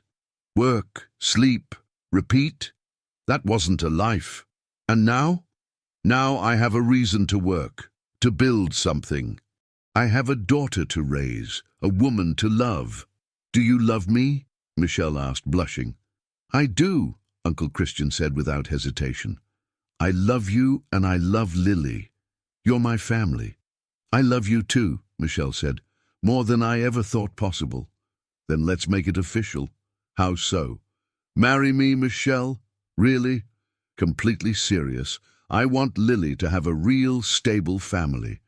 I want her to grow up, knowing that she's loved and protected. Yes, Michelle said, tears in her eyes. Yes, I accept. Really? You accept? I accept, she said, kissing him. I accept with all my heart. Lily's going to be so happy, Uncle Christian said. She will, Michelle agreed. She always wanted a complete family. And now she has one. The next day they told Lily the news during breakfast. You're getting married? She asked, excited. We are, Michelle said. What do you think? I think it's great. Can I be the flower girl? Of course you can, Uncle Christian said. You're going to be the most beautiful flower girl in the world. And can I choose the dress? You can choose everything, Michelle said. Dress, flowers, music. Cool. I'm going to have a real family. You already have a real family, Uncle Christian said. Now it's just going to be official. Official is better, Lily said. Because then, nobody can separate us. Nobody's going to separate us, Michelle promised. Never again. Not even the bad daddy? Not even the bad daddy, Uncle Christian confirmed. He can't bother us anymore. Good, Lily said, going back to eating. Now I can be happy without being afraid. You can, Michelle said. You can be happy forever. A week later, Uncle Christian received an unexpected call. It was from the lawyer who was handling Ricky's case. Mr. Uncle Christian, Ricky Santos would like to speak with Ms. Michelle. About what? He wants to apologize, and he wants to know if he can write a letter to Lily. Uncle Christian spoke with Michelle about the request. What do you think? He asked. I think he has the right to apologize, she said, but about the letter to Lily, you think it's too soon? I do. She's finally happy, safe. I don't want to stir up wounds that are healing. Then let's talk to him personally. Make it clear that Lily needs time. Would you go with me? Of course, we're a family. We do the hard things together. Thank you, Michelle said, for everything. Thank you, Uncle Christian said, for giving me the chance to be a father. You're an amazing father, Michelle said. Lily is lucky to have you. We're lucky to have each other, Uncle Christian said. All of us. It's true, Michelle agreed. Despite everything that happened, it all worked out in the end. Better than worked out, Uncle Christian said. It turned out perfect. Perfect, Michelle repeated, smiling. I like the sound of that word. Then let's make that our reality, Uncle Christian said. A perfect life for our daughter. Our daughter, Michelle said. I like the sound of that even more. Me too, Uncle Christian said. Me too. 3 months later, at the Pouso Alegre Penitentiary, Uncle Christian and Michelle sat in a cold, dimly lit room, waiting for Ricky to appear. Michelle was nervous, fidgeting constantly, while Uncle Christian tried to project calm. Are you sure you want to do this? He asked for the 3rd time. I am, Michelle said. I need closure, and he needs to know about Lily. About what exactly? About how she's okay, about how she's happy. Maybe that will help him accept the situation. When Ricky entered the room, escorted by 2 guards, Michelle was shocked by his appearance. He had lost a lot of weight, was pale, and seemed to have aged years in just a few months. Michelle, he said, sitting across the table, thank you for coming. Ricky, she replied, her voice firmer than she expected. How are you? Surviving, he said. Prison isn't easy, but I'm learning to cope. Are you going to therapy? I am. 3 times a week. I'm starting to understand some things about myself. What kind of things? About the anger I carry, about why I always chose the hardest path, and about how I hurt you, especially Lily. Michelle felt her eyes fill with tears. Ricky, no, he said, raising his hand. Let me talk. I need to say this. Okay. I was a terrible father, worse than terrible. I was a monster.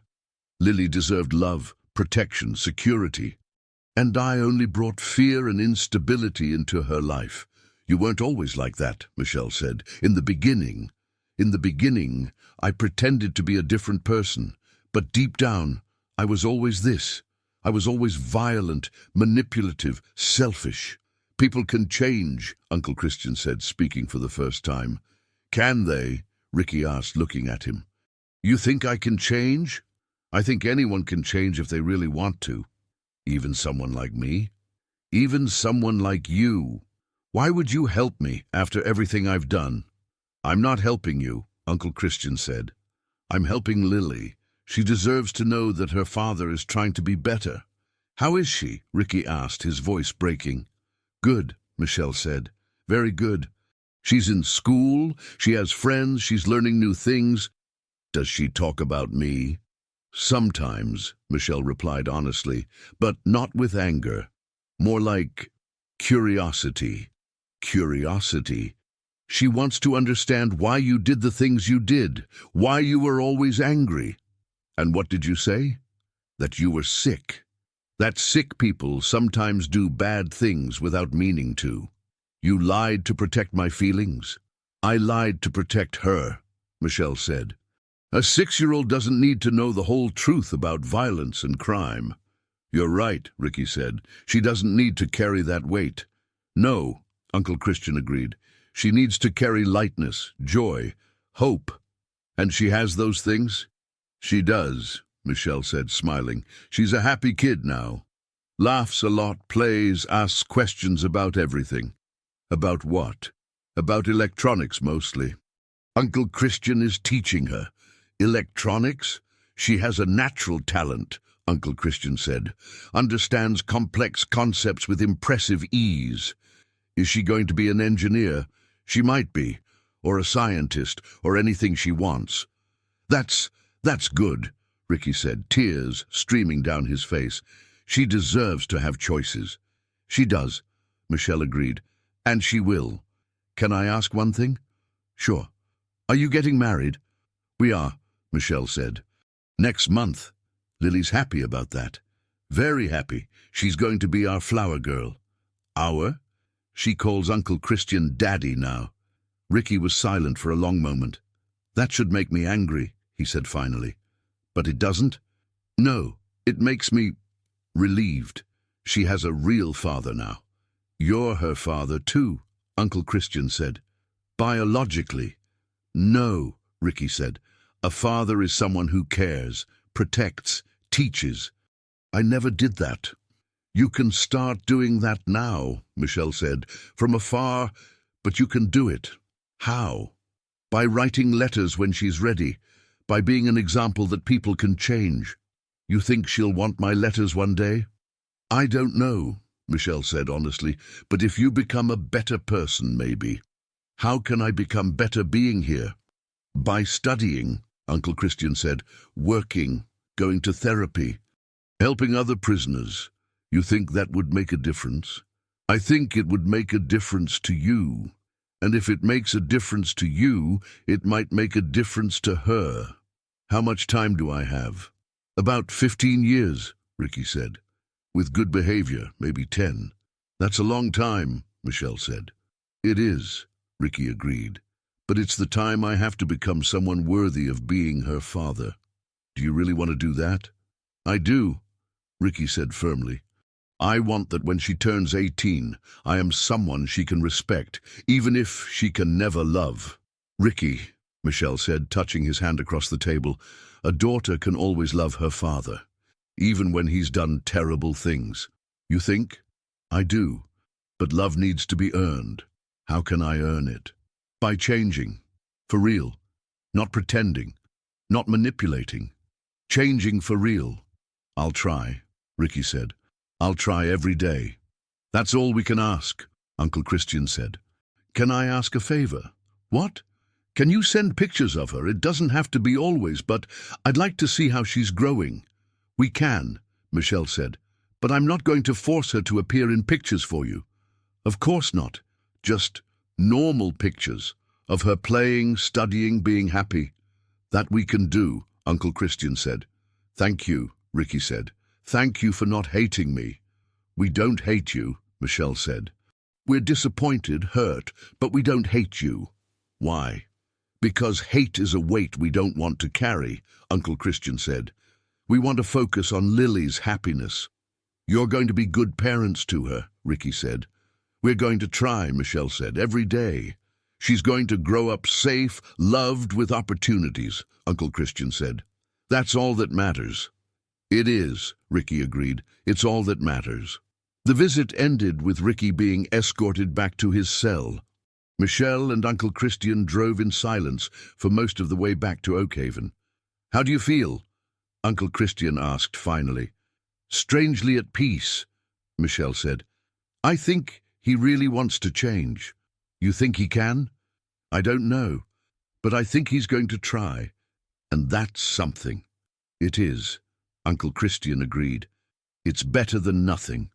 Are we going to tell Lily about the visit? We're going to tell her that we talked to him, that he's okay, that he's trying to be better. She'll want to know details? Probably, but we'll only answer what's appropriate for her age. You think she'll want to see him one day? Maybe, Uncle Christian said, when she's older, when she can understand better. And if she doesn't want to? Then we'll respect that choice, Uncle Christian said. The important thing is that she knows she always had a choice. You're an amazing father, Michelle said. I'm learning, Uncle Christian said, every day.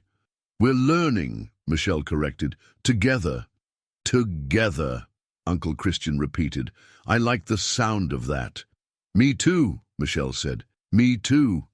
When they got home, they found Lily in the yard, showing Mrs. Davis a circuit she had built on her own. Look, Mom, look, Daddy, she shouted. I made an LED that changes color. That's amazing, Uncle Christian said, examining the work. You're a genius. I learned from the best daddy in the world, Lily said, hugging him. I'm the one who learns from the best daughter in the world, Uncle Christian said. We're a family of geniuses, Lily said, laughing. We are, Michelle agreed, a family of geniuses who love each other very much. Forever? Lily asked. Forever, Uncle Christian promised. Nothing and no one can change that. Good, Lily said, because I love you very much. We love you too, Michelle said. More than anything in the world. And at that moment, in the yard of the simple house in Oakhaven, a family that had been born out of pain had found true happiness. The wedding of Uncle Christian and Michelle took place on a sunny Saturday morning at the small church in the center of Oakhaven. Lily was radiant in her pink dress, carrying a bouquet of wildflowers that she had helped choose. You look beautiful, Mom, Lily said, watching Michelle get ready in the small hall at the back of the church. Thank you, honey, Michelle replied, adjusting her simple but elegant veil. You look beautiful too. I'm nervous, Lily confessed. What if I drop the flowers? Then you pick them up again, Michelle said, smiling. It's okay. What if I trip? Then Daddy will help you up. Promise? I promise. We'll always help you up. Forever? Forever. The ceremony was simple and moving. Father Michael, who had known the family for months, spoke about second chances and about how love can heal the deepest wounds. Uncle Christian, the priest said, do you take Michelle as your wife, to love and protect her in joy and in sorrow? I do, Uncle Christian replied, looking into Michelle's eyes. Michelle, do you take Uncle Christian as your husband, to love and support him in joy and in sorrow? I do, Michelle said, her voice firm and clear. And you, Lily, the priest said, addressing the girl, do you accept Uncle Christian as your new daddy? I do, Lily said loudly and clearly, making everyone present laugh. Then I declare you husband and wife. Uncle Christian, you may kiss the bride When Uncle Christian kissed Michelle, Lily shouted, "Now we're a real family." The party was in the backyard of the house, with friends from the factory, neighbors, and some distant relatives of Uncle Christian. Lily was the center of attention, telling everyone she met about her electronic circuits and her plans to be an engineer. "Uncle Andrew," she said, pulling Uncle Christian's cousin, "want to see my new project?" "Sure," said Andrew, who had become an additional father figure in Lily's life. "What are you doing?" "An alarm for the room. If someone comes in, it plays a song." "Impressive. Did you invent it yourself?" "Daddy helped me with the hard parts, but the idea was mine." "You're a genius," Andrew said. "I know," Lily said with the typical confidence of a loved child. "I'm going to do amazing things when I grow up." "I have no doubt," Andrew said, laughing. In the afternoon, when the guests had left, Uncle Christian, Michelle and Lily sat on the porch of the house, watching the sunset. "It was a perfect day," Michelle said, resting her head on Uncle Christian's shoulder. "It was," he agreed, "better than I imagined." "Can I ask a question?" Lily said. "Sure," they both said at the same time. "Now that you're married, am I going to have siblings?" Uncle Christian and Michelle exchanged glances, surprised by the question. "Would you like to have siblings?" Michelle asked. "I think so. It would be nice to have someone to play with at home." "Well," Uncle Christian said, "those things happen when they happen." "But do you want to have more children?" "We do," Michelle said. "But you'll always be our first daughter, our special girl." "I know," Lily said. "But it would be cool to teach things to a little brother." "It would indeed," Uncle Christian agreed. "You'd be an amazing big sister." "I will be," Lily said with determination. "I'm going to teach him electronics." "What if it's a girl?" Michelle asked. "Then I'm going to teach her electronics," Lily replied, as if it were obvious. "Girls can be engineers too," Uncle Christian said. "Of course they can." "I'm going to be one." That night, after Lily fell asleep, Uncle Christian and Michelle talked about the future in the privacy of their bedroom. "Do you really want to have more kids?" Michelle asked. "I do," Uncle Christian said. "But only if you want to too." "I want to, but I'm scared." "Scared of what?" "That something will happen, that Ricky will come back, that our happiness is temporary." "Michelle," Uncle Christian said, taking her hands, "we can't live in fear of what might happen. We have to live in the present." "I know, but it's hard." "It is, but we'll face it together as always." "Together," Michelle repeated. "I like that word." "Me too." 2 months later, Michelle discovered she was pregnant. The news was received with joy by the whole family, especially by Lily, who immediately began to plan what life would be like with a brother or sister. "I'm going to teach him math," she said during dinner. "He's still going to be a baby," Uncle Christian reminded her. "Babies don't learn math." "Then I'll wait for him to grow up," Lily said. "I'm going to be very patient." "You're going to be an amazing sister," Michelle said, running her hand over her still flat stomach. "I will. I'm going to protect him from everything."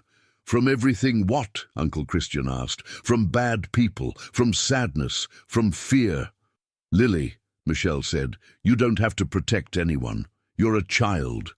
"But I'm the big sister. It's my responsibility." "No," Uncle Christian said firmly. "Responsibility is for parents. You just need to be a loving sister." "Okay," Lily said. "But if someone tries to hurt my brother, I'm going to be very angry." "No one's going to hurt your brother," Uncle Christian promised. "We're going to protect you both. Promise?" "I promise." The pregnancy went smoothly. Lily accompanied her to every medical appointment, fascinated by the ultrasound images and the doctor's explanations about the baby's development. "Doctor," she asked at one appointment, "why is the baby upside down?" "Because that's how he's born," the doctor explained. "The head comes out first." "Doesn't that hurt?" "A little bit," the doctor said. "But moms are very strong." "My mom is the strongest in the world," Lily said proudly. "I'm sure she is," the doctor said, smiling. "And Daddy's strong too. He protects us." "Good," the doctor said. Every family needs protection. We have it, Lily said. We have a lot of love. That's the most important thing, the doctor said. Love is what makes a family. I know, Lily said. I learned that from my parents. When they left the appointment, Uncle Christian was emotional. She's amazing, he said to Michelle. The way she talks about our family. She knows she's loved, Michelle said. For the first time in her life, she knows she's loved unconditionally. And she always will be, Uncle Christian promised. Always. Daddy, Lily said, pulling his hand, can I tell you a secret? Sure. Sometimes I dream about the other daddy. Dream? Like what? I dream that he comes to visit me, but it's not a dream of fear. It's a dream of conversation. What do you talk about? I tell him how happy I am, how I have a good family, and he's happy for me. That's beautiful, Uncle Christian said, touched by the child's innocence. You think he'd really be happy? I think so, Uncle Christian said. I think any father would be happy knowing that his daughter is loved. Even a father who did bad things? Even a father who did bad things. So it's okay that I don't have anger towards him? It's okay, Uncle Christian said. Not having anger is a good thing. Good, Lily said, because I want to have space in my heart only for love. You do, Michelle said, tears in her eyes. You have the most loving heart I've ever seen. I learned from you, Lily said. You taught me that love is the most important thing. It is, Uncle Christian agreed, and you're teaching that to all of us. I am. You are. You teach us every day how to love without fear. Good, Lily said. Then we're a family of teachers. We are, Michelle said, a family of teachers who love each other very much. Forever. Forever, they both promised. And walking hand in hand through downtown Oak Haven under the afternoon sun, they really did seem like a family that would last forever. 6 months later, on a Tuesday morning, Uncle Christian received a call that would change everything again. It was from Ricky's lawyer, Dr. Anthony Vieira, with an urgency in his voice that immediately alerted him. Mr. Uncle Christian, I need to speak with you and Ms. Michelle as soon as possible. Has something happened to Ricky? Not exactly, but we've discovered something that could completely change the legal situation of the family. What kind of thing? I'd rather explain in person. Can you come to my office today?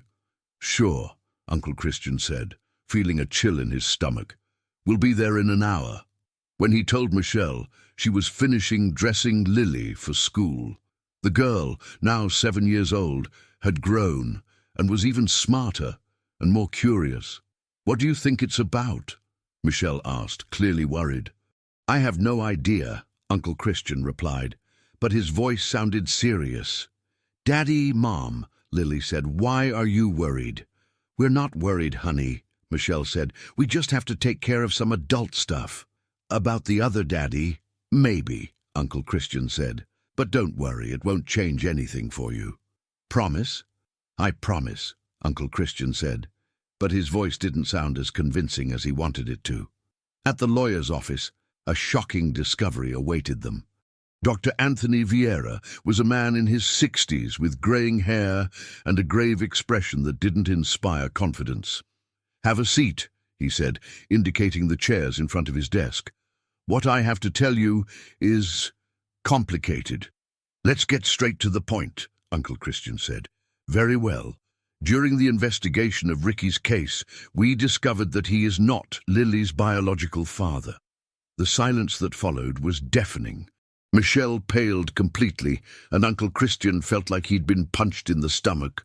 What do you mean? Michelle asked, her voice barely a whisper. The DNA tests were done as part of the legal process. Ricky is not Lily's father. That's impossible, Michelle said, standing up. Of course he's the father. Mrs. Davis, the tests don't lie. Then who is the father? Uncle Christian asked. That's the question, Dr. Vieira said. Ricky always knew he wasn't the father. What? Michelle cried. He knew since Lily's birth. He took the test back then, but decided to raise her as his daughter anyway. Why? Uncle Christian asked. Because he loved Mrs. Davis, and because he wanted a family. But why didn't he ever tell me? Michelle asked, tears streaming down her face. According to him, because he was afraid of losing you. And because Lily already saw him as her father. My God, Michelle murmured, collapsing into the chair. There's more, Dr. Vieira continued. Ricky wants to officially renounce all parental rights to Lily. Can he do that? Uncle Christian asked. He can. In fact, legally, he never had real parental rights, since he's not the biological father. And the real father? Michelle asked. According to Ricky, you would know who he is. Michelle was silent for a long moment, clearly struggling with painful memories. Michelle? Uncle Christian said softly. Do you know who the father is? I know, she said, barely able to speak. But it's complicated. How so? He was married. He worked with me at the auto parts store. We had a brief relationship, but he never knew about the pregnancy. Why didn't you tell him? Because he had a family, wife, kids. I didn't want to destroy his life. And his name? Fernando Silva, Michelle said. He moved to Chicago soon after I found out I was pregnant. Do you have any way to contact him? I don't know. It's been 8 years. We can try to find him, Dr. Vieira said, if he's interested in meeting his daughter. And if he isn't, Uncle Christian asked, then Lily will continue to be your adopted daughter. But now it can be a complete legal adoption. What does that mean? It means you can officially adopt Lily. She would be legally your daughter. But what if the biological father wants rights? Michelle asked. Then we'll have to see what he wants. But after 8 years, it would be difficult for him to claim custody. I don't want Lily to go through more trauma, Uncle Christian said. She's finally stable. I understand, Dr. Vieira said.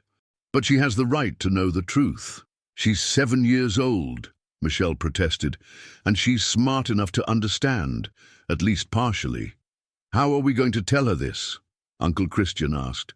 Very carefully, Dr. Vieira said, and maybe with psychological help. This will destroy her, Michelle said. Not necessarily, Dr. Vieira said. Children are more resilient than we think. But she called Ricky Dad. And now she calls you Dad, Dr. Vieira said, looking at Uncle Christian. Fatherhood isn't just about biology. You're right, Uncle Christian said. But still, it's a lot of information to process. Let's do one thing, Dr. Vieira said. I'll try to locate Fernando Silva. In the meantime, you talk to Lily. Explain the situation little by little. And if he doesn't want to know about Lily, Michelle asked, then we proceed with the adoption. You become her legal parents. And if he wants to meet her, then we organize a supervised meeting, but without pressure. Lily decides if she wants a relationship or not. That sounds fair, Uncle Christian said. It's the best we can do, Dr. Vieira said, giving choices to everyone involved. When will we know about Fernando? Michelle asked. In a few weeks. I'll hire a private investigator. Okay, Uncle Christian said. But in the meantime, Lily stays with us. Of course. Nothing changes until we resolve the situation. That night, Uncle Christian and Michelle talked at length about how to approach the subject with Lily. She's going to be confused, Michelle said. She'll think we lied to her. We'll explain that we didn't know the whole truth, Uncle Christian said, that sometimes adults get confused too. And if she asks about the real father, we'll say we're trying to find him. That if she wants to meet him, we'll help. And if she doesn't want to, then we respect that choice. Uncle Christian, Michelle said, do you still want to adopt her officially? More than ever, Uncle Christian said. She's my daughter in every way that matters. Even knowing that Ricky isn't the biological father, that doesn't change anything for me. She's my daughter, period. Thank you, Michelle said, for everything. Thank you, Uncle Christian said, for giving me the chance to be a father. You're the best father she could have, Michelle said, biological or not. That's what I'll continue to be, Uncle Christian promised. Always. The next morning, during breakfast, They started preparing Lily for the conversation.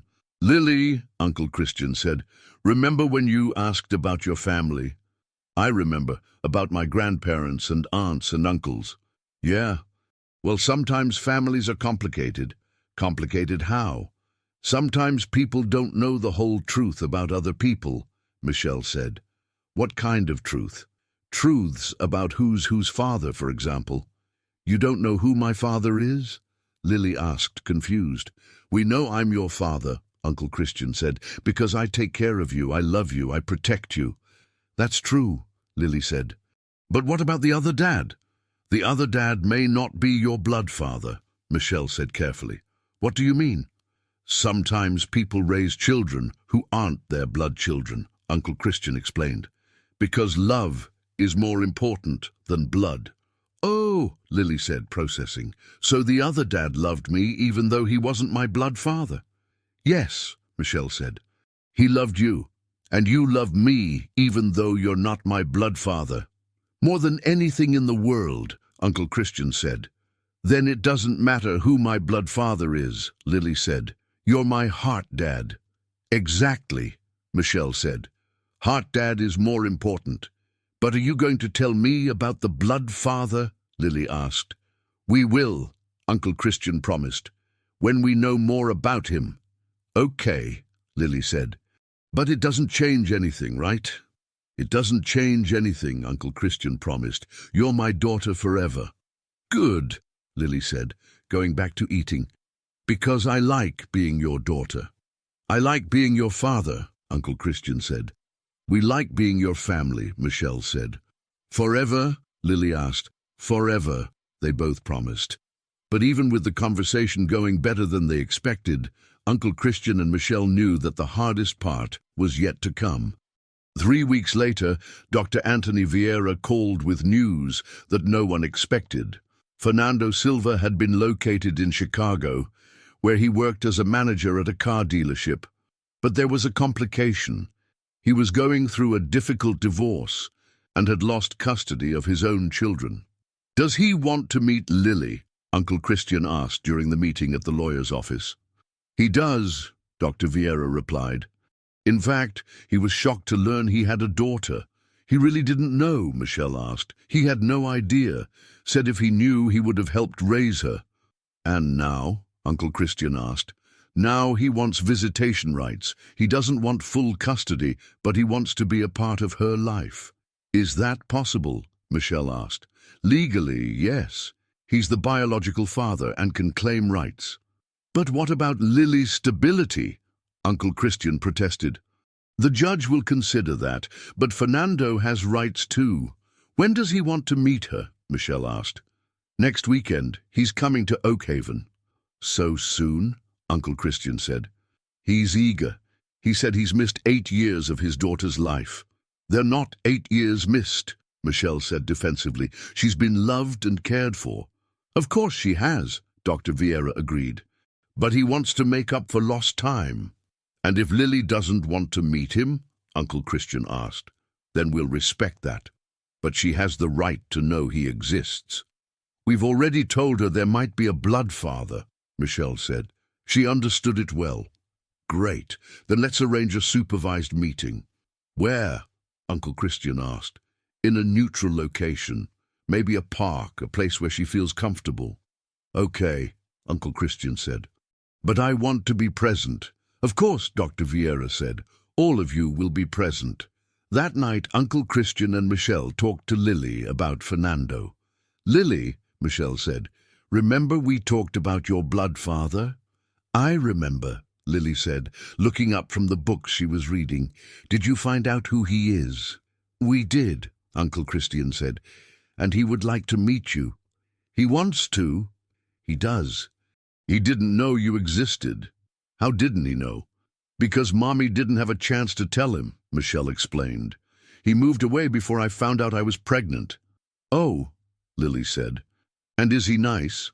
"We don't know yet," Uncle Christian said. "We're going to meet him together with you." "Will he want to be my dad?" "He's already your blood dad," Michelle said. "But heart dad is Uncle Christian." "Can I have 2 dads?" Lily asked. "You can," Uncle Christian said. If you want to, and if I don't want to, then you don't have to, Michelle said. The choice is yours. When am I going to meet him? On Saturday. We're going to have lunch together in the park. Okay, Lily said. But if I don't like him, can I leave? Of course you can, Uncle Christian promised. We'll be there to protect you. Thank you, Lily said. You always protect me. Always, Michelle promised. That's what parents are for. Heart parents, Lily corrected. Exactly, Uncle Christian said. Heart parents. On Saturday, Fernando arrived at the park at 2 in the afternoon. He was a man in his 40s, tall and thin, with dark hair and brown eyes. Lily was playing on the swing when he arrived, and Uncle Christian immediately noticed the resemblance between them. That must be him, Uncle Christian said to Michelle. It is, she confirmed, recognizing the man. He hasn't changed much. Are you nervous? Very, Michelle admitted. And you? Me too, Uncle Christian said. But we'll face it together. Fernando approached hesitantly, clearly nervous too. Michelle? He said, smiling timidly. Fernando, she replied. Thank you for coming. Thank you for giving me this opportunity, he said. And you must be Uncle Christian. I am, Uncle Christian said, extending his hand. Nice to meet you. My pleasure, Fernando said. I've heard you're an excellent father. I try to be, Uncle Christian said. And that's Lily? Fernando asked, looking at the girl on the swing. It is, Michelle said. Do you want to meet her? Very much, Fernando said. They approached the swing, and Michelle called Lily. Lily, come here. There's someone who wants to meet you. Lily stopped playing and approached, watching Fernando with curiosity. Hi, she said shyly. Hi, Lily, Fernando said, crouching down to her level. I'm Fernando. Are you my blood father? She asked directly. I am, Fernando said, clearly emotional. And you're beautiful. Thank you, Lily said. Do you have other children? I do, Fernando said. 2 boys, you're half-brothers. Half-brothers? Brothers who have the same father but different mothers, Michelle explained. Oh, Lily said. And do they know about me? They do, Fernando said. And they want to meet you. Are they nice? They are, Fernando said, smiling. Pedro is 9 years old and John is 7, just like you. That's cool, Lily said. Can I meet them? Of course, Fernando said. Whenever you want. Are you going to be my dad? Lily asked. I want to, Fernando said, but I know you already have a dad. I do, Lily said, looking at Uncle Christian. He's the best dad in the world. I'm sure he is, Fernando said. Can I be your friend? You can, Lily said. I like having friends. Great, Fernando said. And maybe, over time, we can be more than friends. Maybe, Lily said, but Dad Christian will always be my main dad. Of course, Fernando said. He's earned that place. He has, Lily agreed. He saved me. Saved you? He and Mommy saved me when I was sad, Lily explained. Now I'm happy. I'm glad you're happy, Fernando said. Are you happy too? Lily asked. Now that I've met you, I'm happier, Fernando said. Good, Lily said. Everyone should be happy. You're right, Fernando said. Everyone should be happy. The meeting lasted 2 hours, and it went better than anyone expected. Fernando was respectful of the existing family dynamic, and Lily was open but cautious. Can I come visit you from time to time? Fernando asked when it was time to leave. You can, Lily said, but not too much. I like my routine. I understand, Fernando said. How about once a month? Once a month is good, Lily said. But only if Dad Christian and Mommy agree. We agree, Uncle Christian said, if you want to. I want to, Lily said, but I want to meet my half-brothers too. Of course, Fernando said. I'll bring them next time. Promise? Promise, Fernando said. When Fernando left, Lily ran to hug Uncle Christian. Dad, you're not going to leave me, right? Never, Uncle Christian promised. You're my daughter forever. Even though I have a blood father? Even though you have a blood father, Uncle Christian said. You can have as many dads as you want. But you're the main one, Lily said. I am, Uncle Christian said, and I always will be. Good, Lily said, because I love you very much. I love you too, Uncle Christian said. More than anything in the world. Me too, Michelle said, hugging them both. We're a family.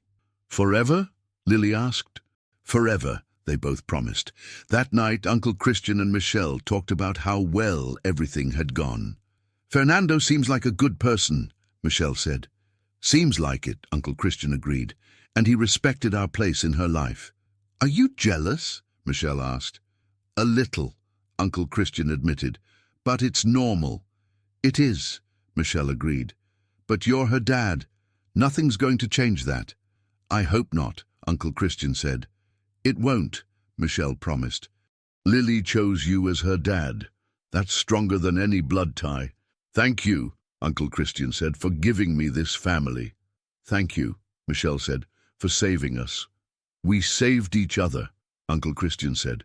It's true, Michelle agreed. And now we're stronger. We are, Uncle Christian said, and we always will be. Always, Michelle repeated. Come what may. Come what may, Uncle Christian agreed. And that night, for the first time in a long time, they slept completely in peace, knowing that their family was safe and united. 2 years had passed since the first meeting with Fernando, and the family's life had found a perfect balance. Lily, now 9 years old, maintained a cordial relationship with her biological father, visiting him once a month and developing a genuine friendship with her half-brothers Pedro and John.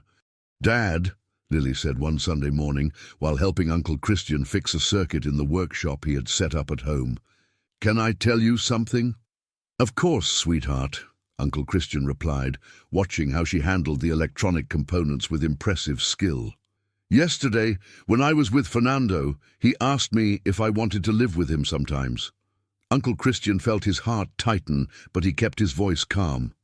And what did you say? I said no. That my home is here with you and Mommy. And how did he react? He was a little sad, but he said he understood. Lily replied, connecting 2 wires with precision. He said he knew you were my real dad. Good thing he understands. Uncle Christian said, relieved. Dad, can I ask you a question? Always.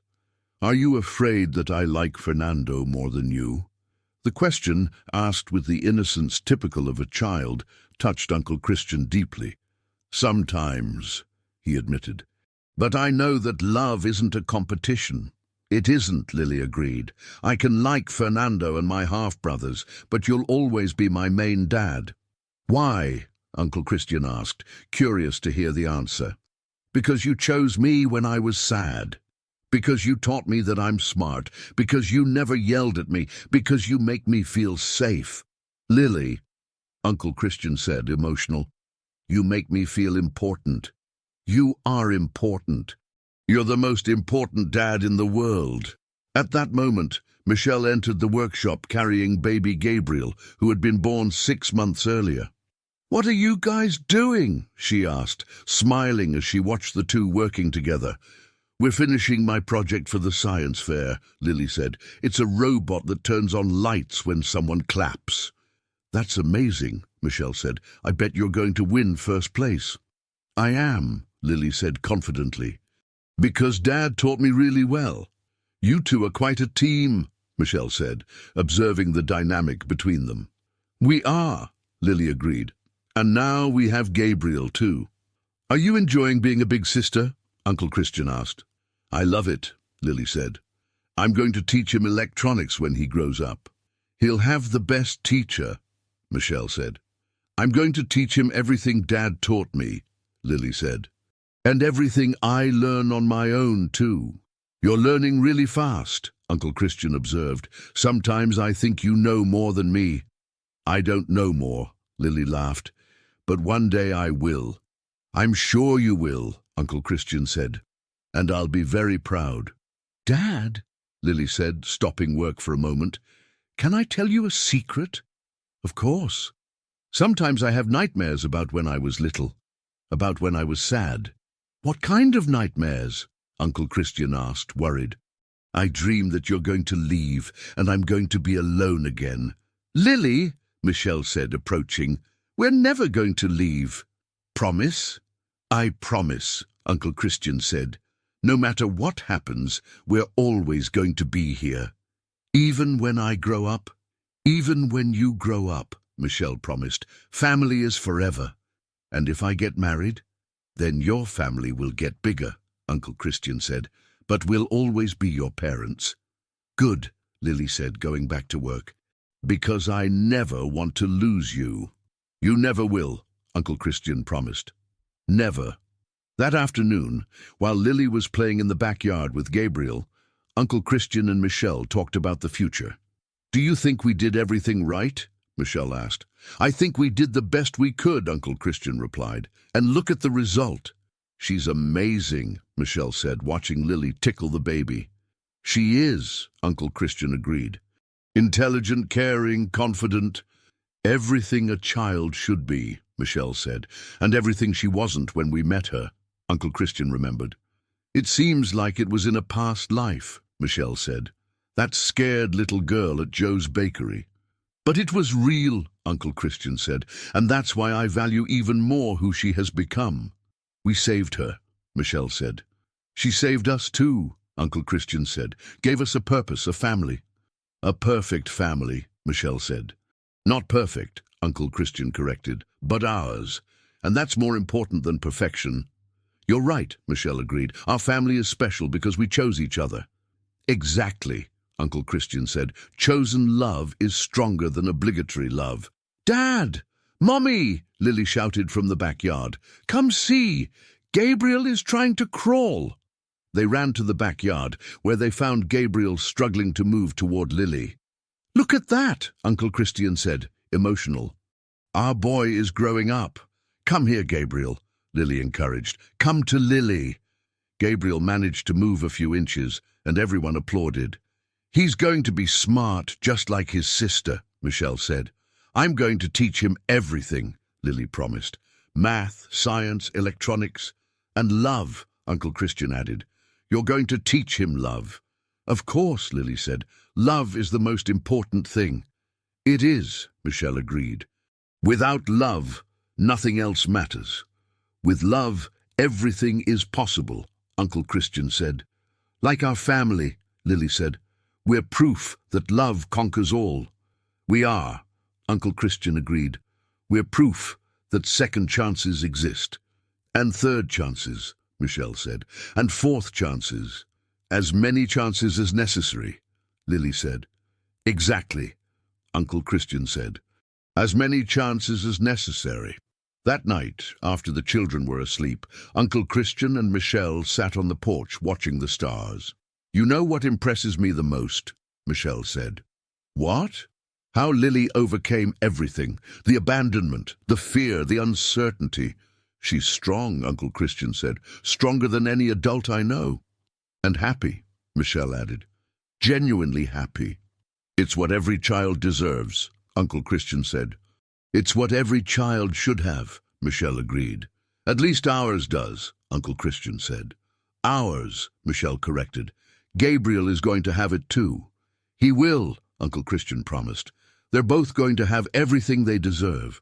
Love, security, opportunities, Michelle said, and the certainty that they are loved unconditionally, Uncle Christian added. Forever, Michelle said. Forever, Uncle Christian repeated. And as they watched the stars over Oakhaven, Uncle Christian and Michelle knew they had achieved something rare, a true family built with love, patience, and determination. Lily, the girl who had once stolen a bagel out of hunger, was now sleeping safe in her room, surrounded by toys and books, dreaming of a bright future. The next morning, Lily woke up early and ran to her parents' room. Dad, Mommy, can I sleep here? She asked, still sleepy. Of course, Uncle Christian said, making space in the bed. I had a nice dream, Lily said, snuggling between them. What dream? Michelle asked. I dreamed that we were a family forever, that we never separated. It wasn't a dream, Uncle Christian said. It was a vision of the future. Really? Really, Michelle promised. We are a family forever. Good, Lily said, closing her eyes. Then I can go back to sleep. You can, Uncle Christian said. We're going to stay here. Always, Lily murmured, already falling asleep. Always, they both promised. And that morning, in the warm bed of the house in Oakhaven, a family that had been born from pain and suffering slept peacefully, knowing that love had overcome all adversities. Lily, the girl who had once been just a scared child asking for a bagel, was now a beloved daughter, a caring sister, and a brilliant student with a future full of possibilities. Love had transformed everything. Love had healed all wounds. Love had proven that families aren't born ready. They are built one day at a time with patience, dedication, and much, much love. And that family, built with so much care, would last forever.